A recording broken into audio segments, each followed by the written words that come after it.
ಅವ್ರ ಜೊತೆ ನೋಡಿ, ಕುಮಾರಸ್ವಾಮಿ ಅವರು 2 ಬಾರಿ ರಾಜ್ಯದ ಮುಖ್ಯಮಂತ್ರಿಗಳಾಗಿದ್ದವರು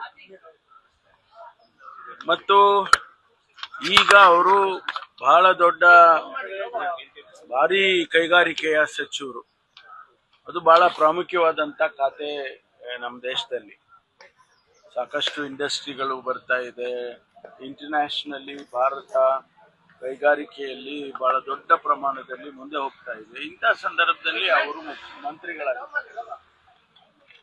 ಅವರು ಹೇಳಿಕೆ ಕೊಟ್ಟಿದ್ದಾರೆ ನನ್ನ ಬಗ್ಗೆ ವೈಯಕ್ತಿಕವಾಗಿ, ರಬ್ಬರ್ ಸ್ಟ್ಯಾಂಪ್ ಅಂತ ಹೇಳಿದ್ದಾರೆ. ನಾನು ಅದನ್ನ ಅವ್ರಿಗೆ ಏನ್ ಬೇಕಾದ್ರೂ ನಾನು ಹೇಳಿಕೆಯನ್ನು ಕೊಡಬಹುದು. ಆದ್ರೆ ಅವರು ಜವಾಬ್ದಾರಿಯಿಂದ ಹೇಳಿದ್ದಾರೆ ಅಂತೇಳಿ ನಾನು ಭಾವಿಸ್ತೇನೆ. ಅದನ್ನ ನಾನು ಸ್ವೀಕಾರ ಮಾಡ್ತೇನೆ.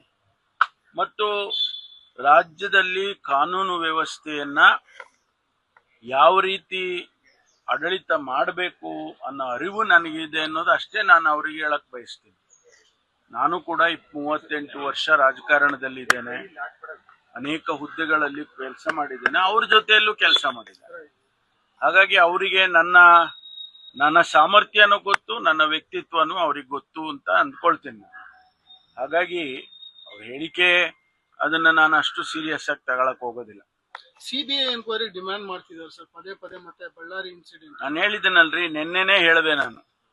ನಮ್ಮ ಪೊಲೀಸ್ ಇಲಾಖೆ ಇನ್ವೆಸ್ಟಿಗೇಷನ್ ಮಾಡೋದ್ರಲ್ಲಿ ಸಾಮರ್ಥ್ಯ ಇದೆ ಅವರಿಗೆ. They are capable of handling any situation. ಅದು ಒಂದು ವೇಳೆ ಆಗ್ಲಿಲ್ಲ, ಅವ್ರ ಕೈಲಿ ಆಗೋದಿಲ್ಲ ಅಂತ ಅನ್ನುವಂತ ಸಂದರ್ಭ ಬಂದ್ರೆ ನಾವು ಸಿಬಿಐ ಮತ್ತೊಂದು ಅನ್ಬಹುದು. ಆದ್ರೆ ನಾವು ಯಾವುದೇ ಇಂಥ ಕೇಸ್ಗಳನ್ನ ಸಿಬಿಐ ಕೊಡೋದಿಲ್ಲ ಅಂತ ಕೂಡ ಕ್ಯಾಬಿನೆಟ್ ಅಲ್ಲಿ ನಿರ್ಧಾರ ಮಾಡಿದ್ದೇವೆ. ಸೆಲೆಕ್ಟಿವ್ ಆಗಿ ನಾವು ತೀರ್ಮಾನ ಮಾಡ್ತೀವಿ. ಒಂದು ವೇಳೆ ಯಾವುದೋ ಕೋರ್ಟಿನ ಆದೇಶ ಬರುತ್ತೆ ಅಥವಾ ಮತ್ತೊಂದು ಸನ್ನಿವೇಶ ಬರುತ್ತೆ, ಅಂತ ಸಂದರ್ಭದಲ್ಲಿ ನಾವು ಕನ್ಸಿಡರೇಷನ್ ಮಾಡ್ತೀವಿ. ಕ್ಯಾಬಿನೆಟ್ ಅಲ್ಲಿ ಸಿಬಿಐಗೆ ಯಾವುದೇ ಈ ರೀತಿ ಕೇಸ್ಗಳನ್ನೆಲ್ಲ ಕೊಡಬಾರದು ಅನ್ನೋ ತೀರ್ಮಾನನ ನಾವು ಮಾಡಿದ್ದೇವೆ. ಶೋಭಾ ಕರಂದ್ಲಾಜೆ ಆಮೇಲೆ ಅದರ ಅಗತ್ಯತೆ ಇಲ್ಲ, ಮುಖ್ಯವಾಗಿ ಅದರ ಅಗತ್ಯತೆ ಇಲ್ಲ. ಶೋಭಾ ಕರಂದ್ಲಾಜೆ ಅವರು ನಿನ್ನೆ ಒಂದು ಹೇಳಿಕೆಯನ್ನು ಕೊಟ್ಟರು ಸರ್. ಈ ಸರ್ಕಾರ, ಇಡೀ ಸರ್ಕಾರ ಸೇರ್ಕೊಂಡು ಒಂದು ಮಹಿಳೆ ವಿರುದ್ಧವಾಗಿ ಹುಬ್ಳಿನಲ್ಲಿ ಕಾನ್ಸ್ಪಿರಸಿ ಮಾಡಿ ಆಕೆನ ವಿವಸ್ತ್ರಗೊಳಿಸಿ ತುಂಬಾ ವಿಚಿತ್ರವಾಗಿ ಈಗಾಗಲೇ ಹುಬ್ಳಿಯ ಪೊಲೀಸ್ ಕಮಿಷನರ್ ಅವರು ಕ್ಲಾರಿಫಿಕೇಶನ್ ಕೊಟ್ಟಿದ್ದಾರೆ. ಶಶಿಕುಮಾರ್ ಅವರು ಕ್ಲಾರಿಫಿಕೇಶನ್ ಕೊಟ್ಟಿದ್ದಾರೆ. ಅದು ಸಾಕು ಅಂತ ಅನ್ಸುತ್ತೆ. ನಾವು ವರ್ತನೆ ನೋಡ್ರಿ, ಅವ್ರು ಏನ್ ಬೇಕಾದ್ರೂ ಹೇಳ್ಬಹುದು. ಶಶಿಕುಮಾರ್ ಅವರು ಆ ಪರ್ಟಿಕ್ಯುಲರ್ ಕೇಸಲ್ಲಿ ಅವರು ಕ್ಲಾರಿಫಿಕೇಶನ್ ಕೊಟ್ಟಿದ್ದಾರೆ. ನಾವು ವಿವಸ್ತ್ರ ಮಾಡಿಲ್ಲ. ಅವರನ್ನ ಅರೆಸ್ಟ್ ಮಾಡುವಂತ ಸಂದರ್ಭದಲ್ಲಿ ಅವರೇ ಆ ರೀತಿ ಮಾಡ್ಕೊಂಡಿದ್ದಾರೆ ಅನ್ನೋದನ್ನ ಅವರು ಕ್ಲಾರಿಫಿಕೇಶನ್ ಕೊಟ್ಟಿದ್ದಾರೆ. ಅದಕ್ಕೂ ಒಬ್ಬ ಕಮಿಷನರ್ ಕ್ಲಾರಿಫಿಕೇಶನ್ ಕೊಡ್ತಾರೆ ಅಂತಂದಾಗ ಇನ್ನು ಅದಕ್ಕಿಂತ ಇನ್ನೇನ್ ಬೇಕಾಗಿದೆ ಅವರಿಗೆ? ರಾಜಕೀಯ ನೋಡಿ, ಎಲ್ಲದರಲ್ಲೂ ರಾಜಕೀಯ ಮಾಡೋದು ಒಳ್ಳೇದಲ್ಲ. ರಾಜಕೀಯ ಮಾಡ್ಲಿ, ಅವ್ರು ಬೇಡ ಅಂತ ಹೇಳೋದಿಲ್ಲ. ಆದ್ರೆ ಎಲ್ಲದರಲ್ಲೂ ರಾಜಕೀಯ ಮಾಡಬಾರ್ದು. ಒಬ್ಬ ಹೆಣ್ಮಗಳ ವಿಚಾರದಲ್ಲಿ ಅದನ್ನ ಕೈಗೆತ್ಕೊಂಡು ರಾಜಕೀಯ ಮಾಡೋದಕ್ಕೆ ಹೋಗೋದಿದೆಯಲ್ಲ, ಅದು ಸರಿ ಕಾಣಿಸಲ್ಲ.